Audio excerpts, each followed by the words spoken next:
Le 21 août au soir, une déflagration inattendue a secoué les fondations de la diplomatie mondiale. Le président américain Donald Trump, connu pour ses prises de position souvent ambiguës vis-à-vis de Moscou, a publié un post de colère sensationnel sur son compte Truth Social. C'est un tremblement de terre, une inversion spectaculaire de sa rhétorique habituelle, presque un revirement complet. Pour la toute première fois, Trump a désigné la Russie de manière explicite comme un agresseur. Il a ensuite insisté avec une force inouïe sur la nécessité absolue de permettre à l'État post-soviétique de gagner cette guerre. C'est bien plus qu'une simple déclaration. C'est un véritable tournant historique, une déclaration de guerre personnelle.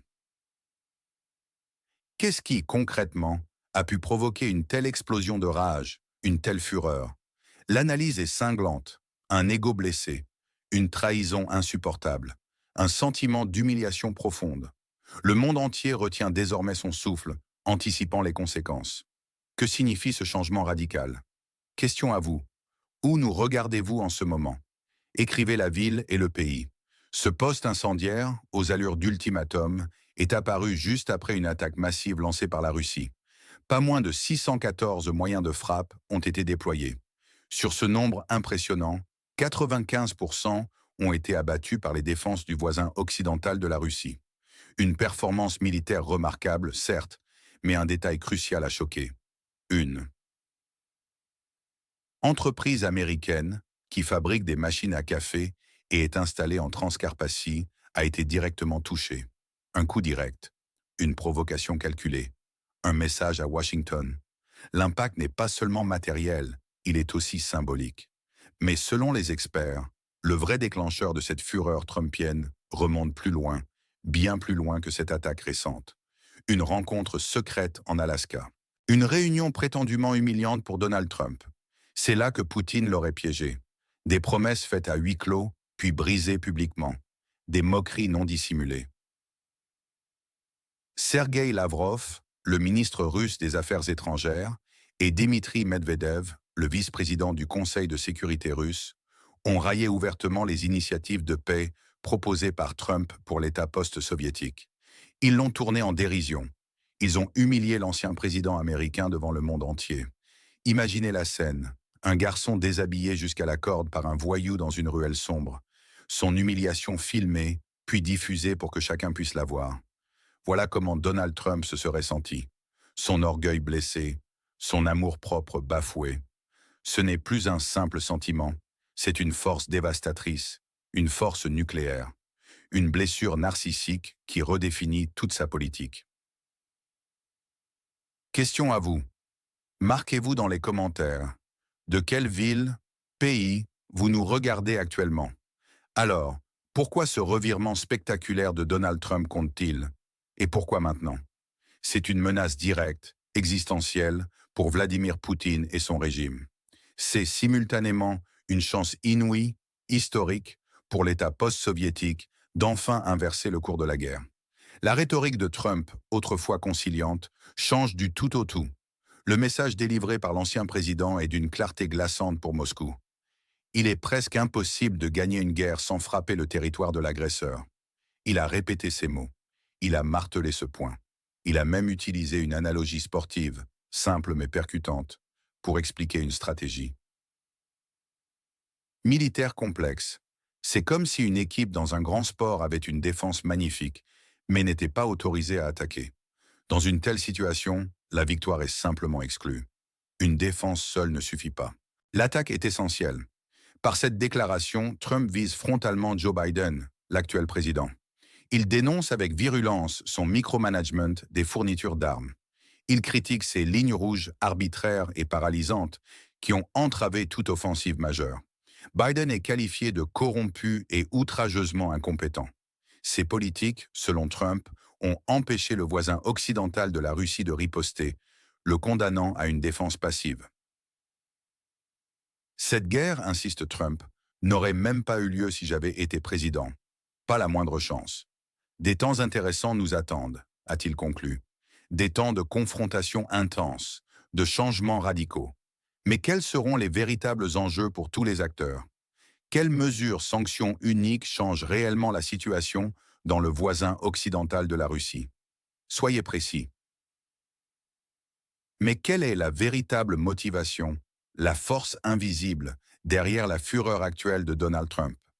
Selon les analyses de coulisses, ce n'est absolument pas une question d'idéologie ou de morale. C'est une affaire personnelle, intimement personnelle.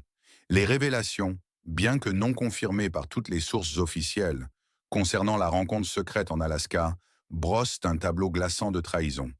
Poutine aurait fait des promesses, des concessions substantielles, à huis clos, des garanties de sécurité pour l'État post-soviétique, voire une rencontre directe avec le président Zelensky. Puis, le coup de poignard diplomatique.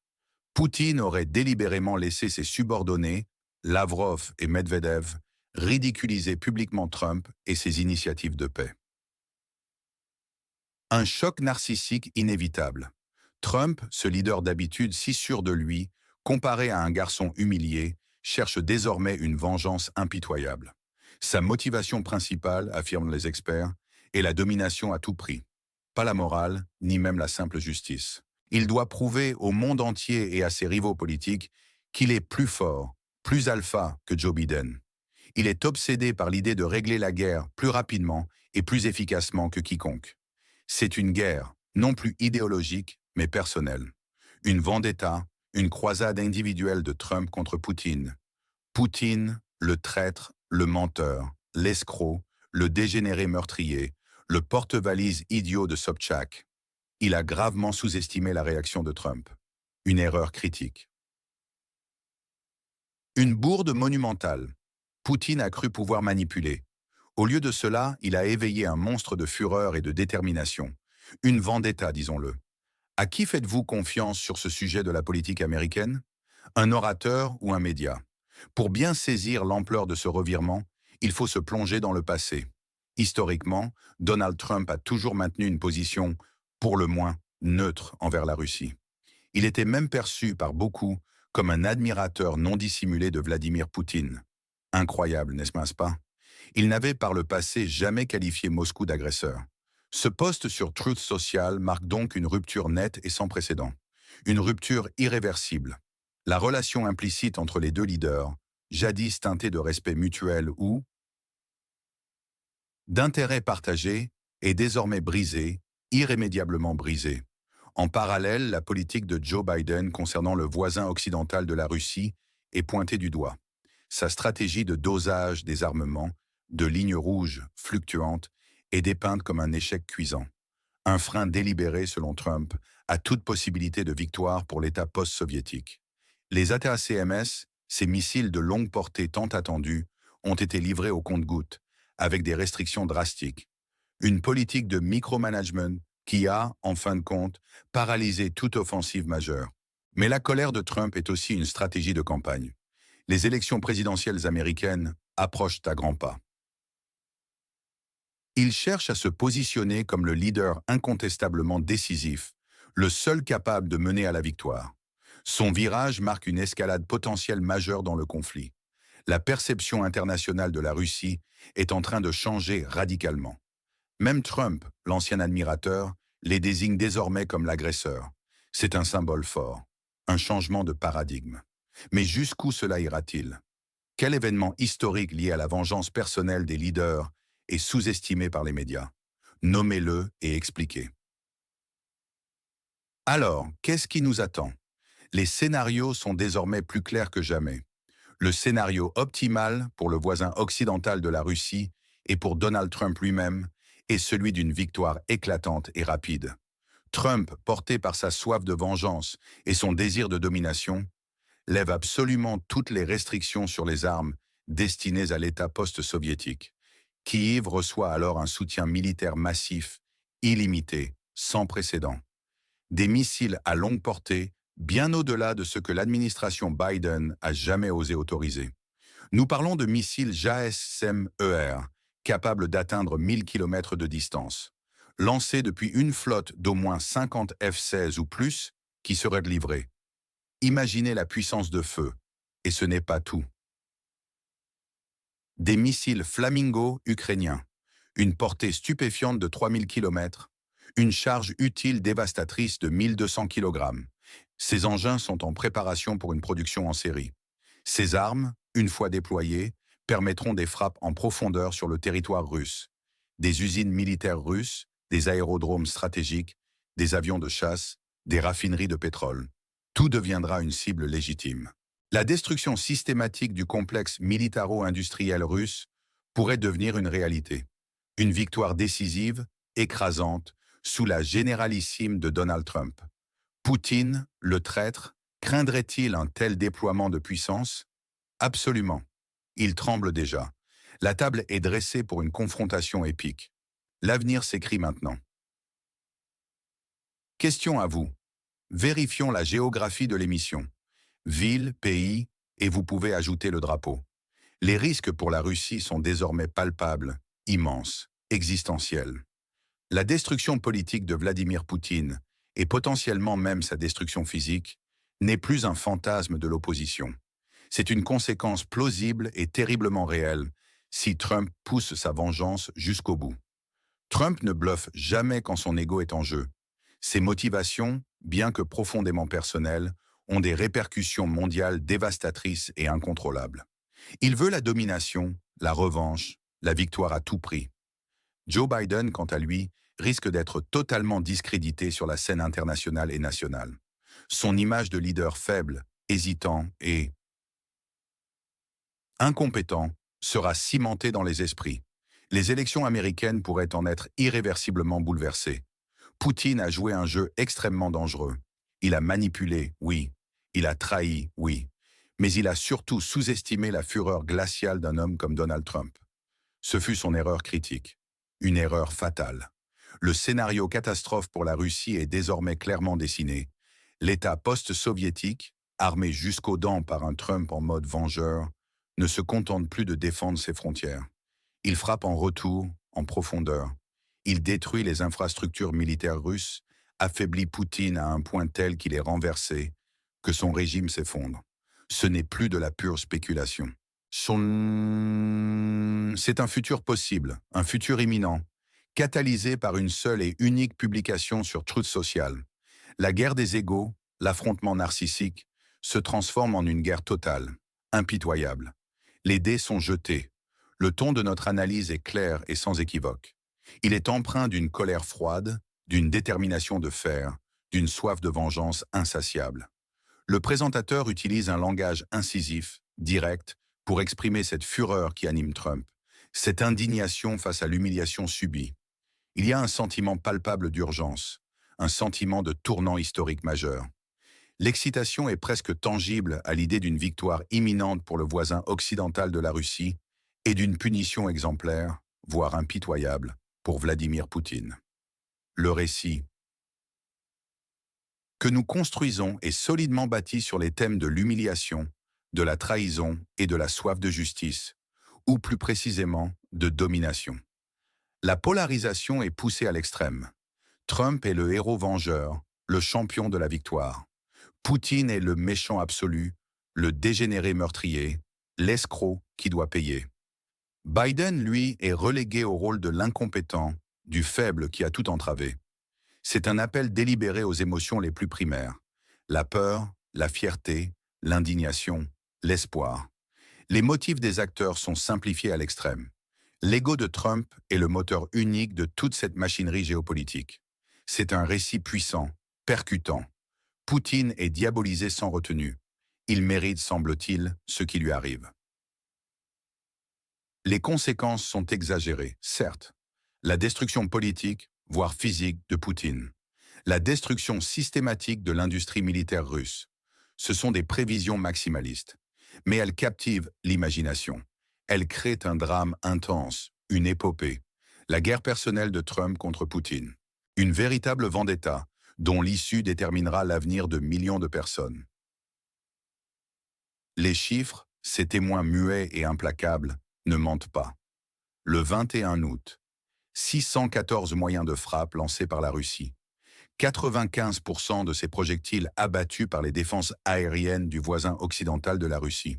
Ces données quantitatives soulignent l'ampleur effroyable de l'agression russe, mais elles mettent aussi en lumière la résilience extraordinaire de l'État post-soviétique. Elles justifient, selon la nouvelle rhétorique trumpienne, une réponse agressive, une offensive sans retenue. Et puis il y a les portées des missiles. Des JASSER capables d'atteindre 1000 km. Des missiles Flamingo de fabrication locale, dont la portée stupéfiante s'élève à 3000 km. Une charge utile dévastatrice de 1200 kg. Ces chiffres ne sont pas de simples statistiques. Ils parlent d'eux-mêmes. Ils annoncent une puissance destructrice sans précédent, une capacité d'atteindre n'importe quelle cible en Russie, des usines aux dépôts de carburant, en passant par les bases militaires. Une menace existentielle pour l'agresseur. Au moins 50 F-16 pour l'État post-soviétique. Une force aérienne substantielle, une base crédible pour des frappes aériennes massives et coordonnées. Et n'oublions pas le rôle crucial de la Newer Foundation. 28 000 € collectés. Pour 10 drones à fibre optique, 5 drones pour le GUR, les services de renseignement militaire, 5 autres pour la 9e brigade. Une partie significative de ces fonds servira à lancer une production de drones directement sur le territoire de l'État post-soviétique. Chaque chiffre est une balle dans la tête du narratif actuel de l'impuissance. Chaque chiffre est une promesse de victoire, une capacité de frappe accrue. Chaque chiffre compte et il est essentiel de les comprendre. Ces données sont cruciales pour saisir l'ampleur dévastatrice de ce qui pourrait arriver.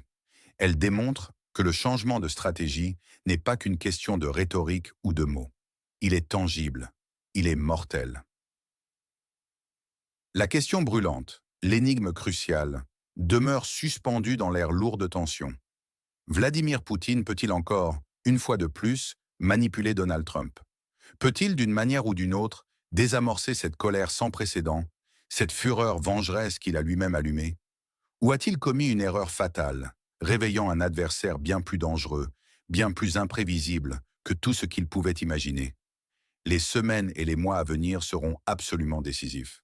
Le sort de l'État post-soviétique et, par extension, l'équilibre des forces mondiales pourrait bien dépendre de l'issue de cette vendetta personnelle entre deux des figures les plus puissantes de notre époque.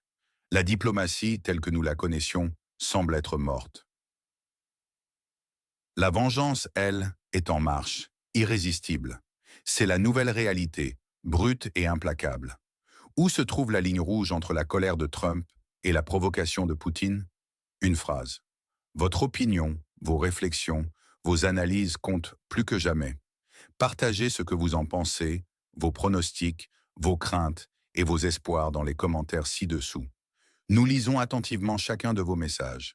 Et surtout, abonnez-vous à notre chaîne pour ne manquer aucune de nos analyses percutantes, sans filtre, sans concession et basées sur des faits.